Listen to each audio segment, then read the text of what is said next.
Right, now let's reflect on the week that was. A government-led retrieval operation in Stilfontein in the northwest dominated headlines. Over 78 bodies were pulled, with some saying the incident has political implications. Meanwhile, the ANC's national leadership has also been meeting in Boksburg. This is to discuss the fate of KwaZulu-Natal and Gauteng's executive structures following a dismal showing in May 2024's elections. To analyze some of the week's big stories, we are joined by political analyst Professor Sethulego Matebesi. Prof, good evening to you. Thank you so much for joining us. I think that I want to start with Stilfontein because, in fact, that opening really giving us the opportunity to do so. An important week because we've been talking about Stilfontein for months, Prof. And now what we see this week is what government is saying is a culmination of that retrieval process, rescue and retrieval, 78 bodies. I mean, the world watching this issue. And one of the big questions now is, of course, as we reflect on it, what leadership looks like after Stilfontein. What have you been reflecting on where that saga has been sitting? Hi, good evening, Naledi, and good evening to the viewers. Fortunately for me, I was one of the lead editors of a book on mine closure in South Africa that was published in February this last year. And one of the main issues when it comes to mine closures is that the government needs to ensure that when mines are closed, it's either they are rehabilitated or they ensure that the mines do comply in terms of closing these mines. So for me, what is very encouraging is to have seen that at least from Zimbabwe and that they sent a delegate to come and speak on the government. And one would want to see more from some of these Southern African countries that has been mentioned to have some, residents who have been underground in Stilfontein to at least take a stand or make a public pronouncement.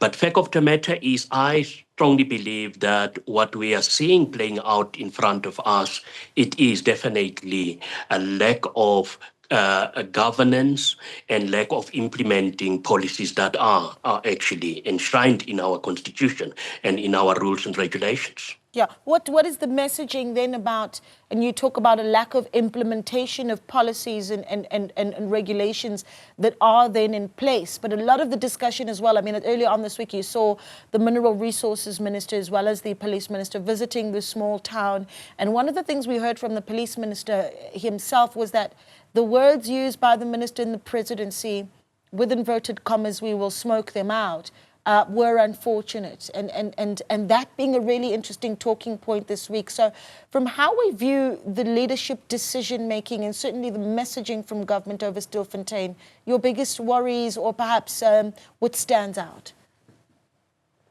Yeah, Naledi, I just want to make it clear also, we can't just blame the government here, but surely, for me, it starts with all the legislations that we have with regard to mining operations, a mining license, and even at the beginning of a mine. Just at the inception, when you apply for a license, already at that stage, you need to have a policy and a plan in place as to how are you going to ensure that there is proper closure. Because remember, mining has environmental implication. It has huge health risk for the people also around those mining areas. Now, let alone, we are talking about hundreds and hundreds. We don't know. I don't think our government today or even the police can tell us about the exact number of these foreign nationals, or not even foreign nationals, of the number of people, illegal miners who are underground today in South Africa.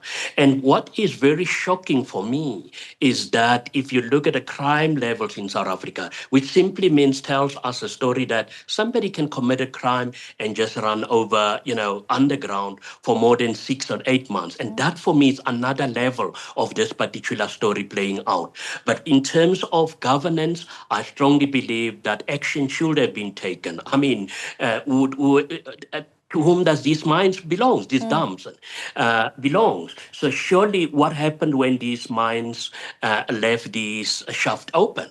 There should be consequences. And the mining company should also take, the mining industry should also take responsibility for some of these shafts that are left uncatered for. And even when we do have security, it seems as if also some of these illegal miners are capable of buying their way and bypass that by obviously handing over some incentives to some of the security guards that are guarding these mines. Yeah, interesting conversations happening within the various political parties as well this week, Prof, and perhaps we can start with the African National Congress. Of course, meetings just having wrapped up recently in Boksburg, where discussions are taking place about whether or not to disband the provincial structures in KwaZulu-Natal and Gauteng. I'm keen to hear whether or not it would be beneficial to the party to disband those structures. Oh, well, any other time it would have been beneficial for the African National Congress when the environment was conducive, but definitely the political environment, the political landscape have shifted dramatically to such an extent that it's going to be very difficult for the ANC to change their leadership now. Yes, they can come out being very vocal about, or actually air their displeasure about the performance of KwaZulu-Natal and Gauteng. But I foresee a situation where perhaps the NEC will take a middle ground and ensure that perhaps there's continuity in terms of the leadership structures of these two provinces, because we are already on the eve of our local government elections, and immediately thereafter we will once again go to our national general elections. And it's going to take quite a lot of an effort if you bring in new leadership at this particular stage. And remember, some of these leaders are also key leaders in their provinces, key leaders of their branches.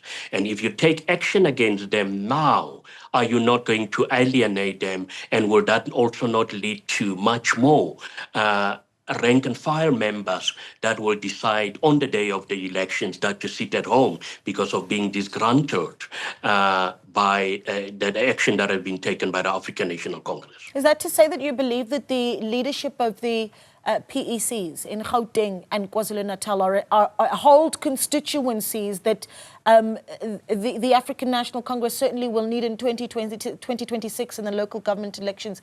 And if you'll allow me, Prof, because you touch on the 2026 local government elections, and then, not long after that, the national and provincial elections. But before those national and provincial elections in 2027, you do have an ANC that's heading towards an elective conference, right? Where they need to then talk about who stands at the very top of this tree. Yeah, no, well, that is a breach that the ANC will have to cross at that stage. Remember, we don't even know whether those leaders will come back when the ANC has its national elective conference, but that is a matter of another time. But now we're talking about a political landscape where I strongly believe that you've got a very interesting scenario in terms of South African politics. Some of us have spoken about the presence of parties like MK, what implications they can have for the African National Congress, and some of our pronouncements and the narrative at that stage were dismissed. And here we are today.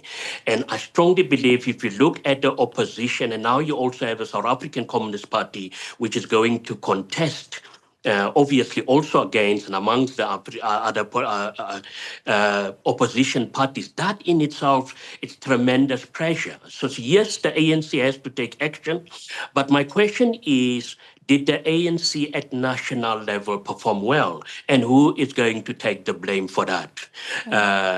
So that is the question. If I was a member of a provincial executive committee and some of these issues are being tabled, to say, but yes, it's fine, we battled as a province, we didn't perform well, but what did you as national leaders do to try and support us? Yeah. Would it be possible that we see, and of course we're going to get the announcement tomorrow, and really all we can do at this point, Prof, is throw the bones, proverbially, if you will. Would it be possible to see if there is a disbanding of those structures, perhaps some of those leaders within those structures redeployed into other spaces, considering perhaps, and this is the question that I was really coming to, was the constituency that they may very well have, the popularity that they may have within the party? No, remember, some of these PC members are members of the executive provincial MECs and all that. They are government employees. So I strongly believe they will continue with their government positions and all that. But fact of the matter is they might just get other roles.